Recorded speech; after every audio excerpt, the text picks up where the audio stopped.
नमस्कार, राजनीतिक चर्चा में आपका स्वागत है। मैं आपके साथ मुरली मनोहर और आप देख रहे हैं 2024 के लोकसभा के चुनाव में उत्तर प्रदेश के दोनों मुख्य पार्टी भारतीय जनता पार्टी और समाजवादी पार्टी ने अपने अपने विधायकों को चुनाव मैदान में उतारा और संयोग से दोनों दल के विधायक जो है चुनाव जीत गए, जिसकी वजह से उत्तर प्रदेश में लगभग 10 सीटें खाली हुई विधानसभा। 6 महीने के अंदर जो है विधानसभा का चुनाव होना है खाली सीटों पर।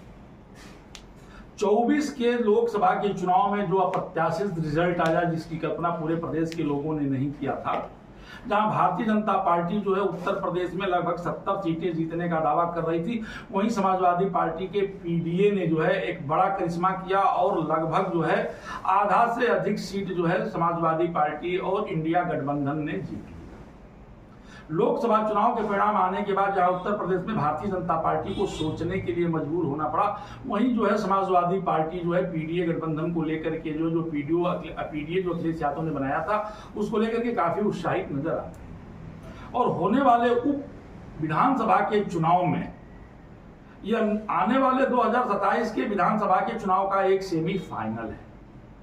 ऊंट किस करवट बैठेगा, अगर पूरा विश्लेषण किया जाए तो राजनीतिक पंडित भी अभी नहीं बता पा रहे हैं कि 10 सीटों में से कितनी सीटें समाजवादी पार्टी जीतेगी और कितनी भारतीय जनता पार्टी के लोग जीतेंगे। जहां बाबा अपने खोए हुए छवि को वापस करना चाहते हैं प्रमुख योगी आदित्यनाथ जी महाराज और 10 की 10 सीटें जीतना चाहते हैं, वहीं पीडीए को कायम रखना चाहते हैं अखिलेश यादव जी।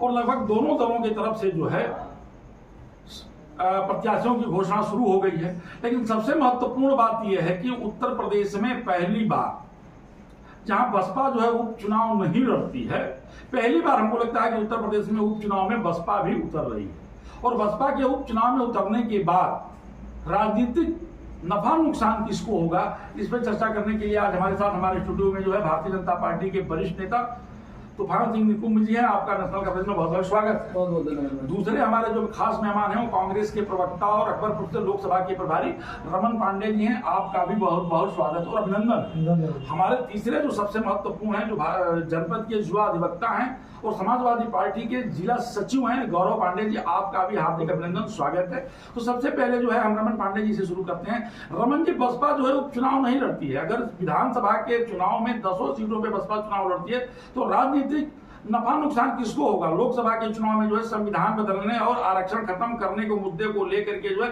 कांग्रेस और सपा को बड़ा फायदा हुआ था और भारतीय जनता पार्टी को काफी नुकसान हुआ था। आपको क्या लगता है 10 सीटों में फायदा किसको हो सकता है? देखिए, अभी तक जो चुनाव का परिणाम जो 4 जून को आया है, लोकसभा का जो चुनाव हुआ है, उसके बाद लगातार जो है इंडिया गठबंधन मजबूती से, अभी कई जगह आप देखेंगे तो ऐसा सर्वे आ रहा है, अभी 2 राज्यों में आपके चुनाव हो रहे हैं, वहाँ भी इंडिया गठबंधन के ही पक्ष में नहीं। मैं 2 राज्यों की बात नहीं कर रहा हूँ, मैं मतलब जम्मू कश्मीर की बात नहीं कर रहा हूँ, हरियाणा की बात नहीं कर रहा हूँ, मैं दोनों जगहों पे बाद में डिबेट कर लूंगा। हमको उत्तर प्रदेश में जो 10 सीटें हैं इसके चुनाव के बारे में बताइए।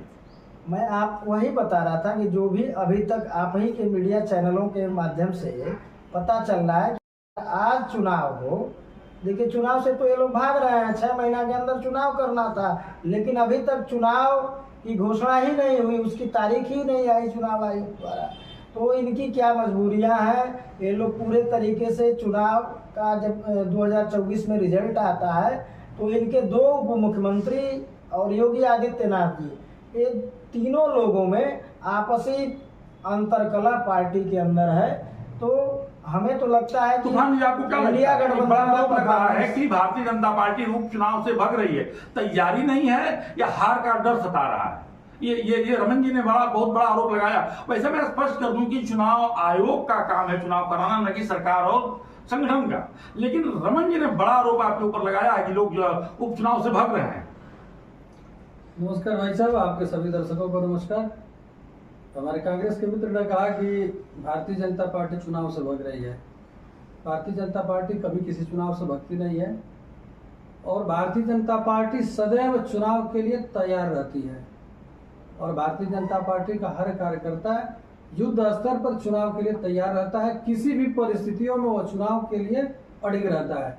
रहा सवाल चुनाव होना और न होना, यह मैं अपने मित्र को बता दूं कि यह किसी दल का काम नहीं होता है, न किसी दल के कहने से चुनाव होता है। यह काम निर्वाचन आयोग का होता है। निर्वाचन आयोग को जब समझ में आएगा, जिस दिन समझ में आएगा, चुनाव की घोषणा कर देगी और आपको चुनाव लड़ना पड़ेगा। चुनाव आयोग कभी किसी दल से नहीं पूछता है कि आप तैयार हैं कि नहीं है, आप चुनाव करा पाएंगे कि नहीं करा पाएंगे। चुनाव केवल और केवल वह अपनी सुरक्षा एजेंसियों से बात करता है चुनाव आयोग, उसके बाद चुनाव डिक्लेयर कर देता है। गौरव जी, आपको क्या लगता है, समाजवादी पार्टी काफी उत्साहित है और 10 की 10 सीटें चुनाव जीतना चाहती है और 10 में 10 जो है मिल्कीपुर विधानसभा सबसे महत्वपूर्ण सीट हो गई है, जहां से अयोध्या के सांसद जो है वहां से विधायक थे और वो सांसद हो गए हैं और मिल्कीपुर पे पूरे देश का जो है एक बार फिर नजर आ गया है और जो वर्तमान सांसद हैं उनके लड़के वहां से समाजवादी पार्टी से टिकट पा गए हैं। आपको क्या लगता है, इस बार आप लोग अपनी सीट पर जा पाएंगे या भारतीय जनता पार्टी अपने खोए हुए जनाधार को वापस कर पाएगी? आपको क्या लगता है? देखिए, मिल्कीपुर हो चाहे करहल हो चाहे बाकी सभी 10 सीटें हो, समाजवादी पार्टी का बहुत अच्छा प्रदर्शन रहेगा। और हाल ही में हुए लोकसभा चुनाव में जनता के मिजाज ने बता दिया कि भारतीय जनता पार्टी ने जो 10 साल से सेंट्रल में सरकार थी और 7 साल से यूपी में लगातार न महंगाई पे कंट्रोल कर पाई, न बेरोजगारी पे कोई ध्यान हो पाया, न जनता की जो समस्याएं थी लगातार जनता ने एक बार दो बार मौका दिया, उसके बाद भी जनता के लिए सरकार ने काम नहीं किया, जिसके लिए लोकसभा में जनता ने एकदम विरोध में भाजपा को वोट किया। वही माहौल उस चुनाव में भी है और मिल्कीपुर में जो जैसे अयोध्या में फैजाबाद में हम लोगों ने ऐतिहासिक जीत दर्ज की, मिल्कीपुर में भी हम लोग ऐतिहासिक जीत दर्ज करने जा रहे हैं और 10 सीटों पर गठबंधन ऐतिहासिक जीत दर्ज करेगी और भारतीय जनता पार्टी के ताबूत में अंतिम कील ठोकने का काम करेगी। 27 से पहले भारतीय जनता पार्टी के ये उपचुनाव बहुत बड़ा झटका देने वाला है और 27 में इनकी विदाई तय है। क्या लगता है रमन जी, बिल्कुल समझौता आप लोगों का 5-5 सीटों पे हो जाएगा? बिल्कुल या इंडिया समझौता को लेकर के कुछ खींचातानी होगा? जी देखिए, समझौता हो जाएगा, कितनी सीट पे कौन लड़ेगा ये तो अलग विषय है, हमारी उस पर बात चल रही है। लेकिन यह आपको बता दें कि इंडिया गठबंधन 10 सीटों पे लड़ेगा।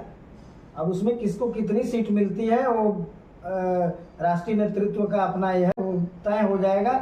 लेकिन बड़ी मजबूती के साथ जनता जो है आज भी बीजेपी के खिलाफ है। इनके जो प्रदेश में महंगाई, भ्रष्टाचार या जो भी समस्याएं हैं, युवाओं की समस्याएं हैं, नौकरी रोजगार, अभी आप ही बात कर रहे थे 69,000 शिक्षकों की भर्ती, उस पर अलग से डिबेट हम लोग करेंगे। लेकिन ये समस्याएं हैं तो जनता जो है इस सरकार में ही जो दो डिप्टी सीएम आपके हैं भारतीय जनता पार्टी के, वह मुख्यमंत्री से और सरकार में ठीक है, वो भारतीय जनता पार्टी का नीति मामला है।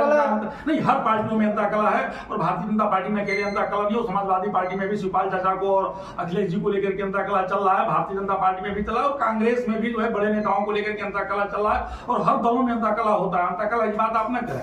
चुनाव आप लोग कैसे लड़ेंगे, किस रणनीति से लड़ेंगे, इस पे बताइए। तूफान जी, मैं आपसे ये जानना चाहता हूँ कि अगर 10 सीटें अगर आप लोग नहीं जीत पाते हैं, अगर 5 ही सीट जीतते हैं तो भारतीय जनता पार्टी के लिए 27 बड़ा कठिन होगा। मेरे मित्र ने बार 2 डिप्टी सीएम का नाम लिया। नहीं, उस पे मैं नहीं, वो खत्म, डिप्टी सीएम की बात खत्म करिए। हम 30 सेकंड होगा। नहीं, अब आ जाइए सीधे जो है चुनाव। 30 सेकंड से ज्यादा होगा ही नहीं। इनके जितने शीर्ष नेतृत्व थे सारे लोगों ने बगावत किया, कहीं ना कहीं इनकी पार्टी और इनके जो तथाकथित बुद्धिजीवी हैं, ज्ञानी पुरुष है राष्ट्रीय, इनके पूर्व राष्ट्रीय अध्यक्ष, उनसे आहत होकर सारे लोग बाहर चले गए। रहा सवाल उपचुनाव का, उपचुनाव में हमारे दोनों मित्रों ने जो पीडीए इन लोगों का एक जाप चलता था और काट की हाड़ी एक बार चढ़ती है, बार नहीं चढ़ती है। संविधान खतरे में था, पीडीए का नारा था। वही मिल्कीपुर में जब अति पिछड़े के लड़की दुष्कर्म होता है तब पीडीए याद नहीं आता है।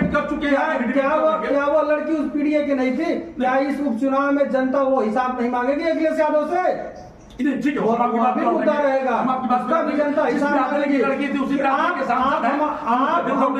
मैं आपको वोट देकर विधायक बनाऊं, मैं आपको वोट देकर सांसद बनाऊं और जब मेरे ऊपर विपत्ति आवे तो एक भी पीडीए का नेता मेरे साथ न खड़ा दिखाई दे, क्या जनता उसका हिसाब नहीं लेगी? ठीक है, हम उस पर लौटेंगे। बसपा अगर चुनाव मैदान में उतरती है और बड़े मजबूती के साथ लड़ती है तो बसपा के चुनाव लड़ने का नफा नुकसान किस दल को होगा? सपा को होगा, कांग्रेस को होगा या भाजपा को होगा? देखिए, वो एक अलग अपनी बहुजन समाज पार्टी अपना दल है, उसका अपना वोट बैंक है अब ये कह देना कि उसके लड़ने से किसको नुकसान होगा, किसको फायदा होगा, ये नहीं, लोकसभा चुनाव की अगर हम समीक्षा करें तो लोकसभा में 18 से 22% वोट दलितों का जो है निश्चित तौर पे जो है इंडी गठबंधन को गया था, जिसका बड़ा लाभ उत्तर प्रदेश में समाजवादी पार्टी और कांग्रेस को मिला। कांग्रेस 6 सीटों पे लड़ी और 37 सीटों पर जो है समाजवादी पार्टी चुनाव जीत गई थी। देखिए, अगर दलित वोटों को बांध लेती है बसपा तो आपको क्या लगता है? देखिए, अलग अलग चुनाव के अलग अलग प्रिस्क्रिप्शन होते हैं और ये जरूरी नहीं होता है कि जो लोकसभा के चुनाव में मतदाता अगर कहीं गया हो तो विधानसभा के चुनाव में भी वही जाएगा, यह जरूरी नहीं होता है। पिछले बार लोकसभा के चुनाव में समाजवादी और बहुजन समाज पार्टी से बड़ा गठबंधन उत्तर प्रदेश में कोई नहीं हो सकता है, बावजूद भी उसके दलितों का वोट बहुजन समाज पार्टी का वोट समाजवादी पर ट्रांसफर नहीं हो पाया।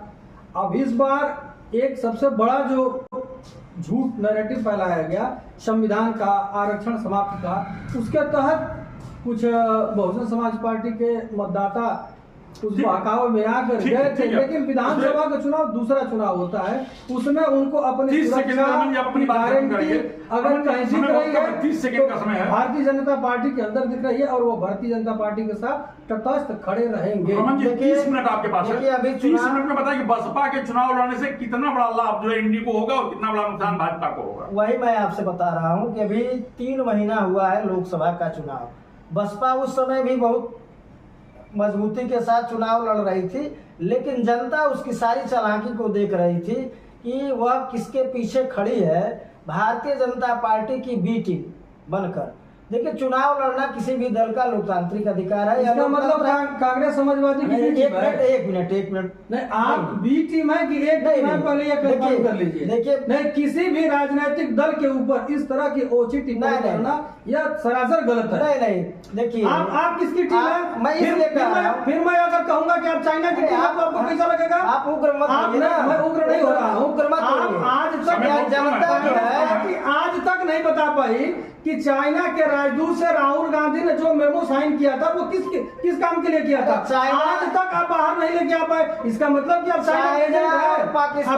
चाइना की बी टीम आप है। देखिए, कौन सा मेमोरेंडम साइन किए थे आप? आप राष्ट्रीय क्या थे? आप प्रधानमंत्री थे, विदेश सचिव थे राहुल गांधी। पाकिस्तान चले जाए बिना बुलाए, किस तरीके बिना बुलाए पाकिस्तान चले गए आप? हमारा शरीफ क्या चले गए? मेमोरेंडम चले गए जिन्ना के बाजार पे मेमोरेंडम साइन किए। कौन गया? मेमोरेंडम साइन किए। जिन्ना के बाजार पे चादर कौन चलाया? कौन सा समझौता है? आज तक कांग्रेस पार्टी देश के सामने नहीं रख पाई। 30 से गौरव जी अपनी बात 30 सेकंड में खत्म करिए, समय खत्म हो रहा है। 30 सेकंड में खत्म करिए कि बसपा के चुनाव लड़ने से उपचुनाव में फायदा किसको होगा।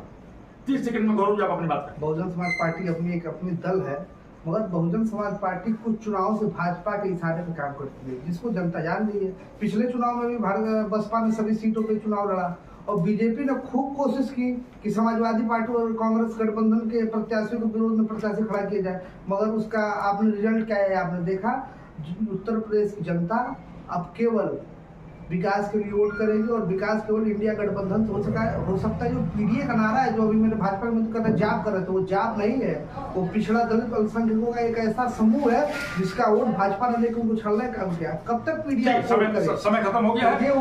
आप उत्तर प्रदेश में होने वाले 10 उपचुनाव के बारे में, जहाँ की हमारे साथियों का, हमारे जो है विशेषज्ञों का भी ये मानना है कि बसपा के चुनाव लड़ने से उत्तर प्रदेश में ऊंट किस करवट राजनीति बैठेगा, इसका कह पाना बड़ा मुश्किल है। मुझे के साथ दिखा देखो अपने लिए धन्यवाद।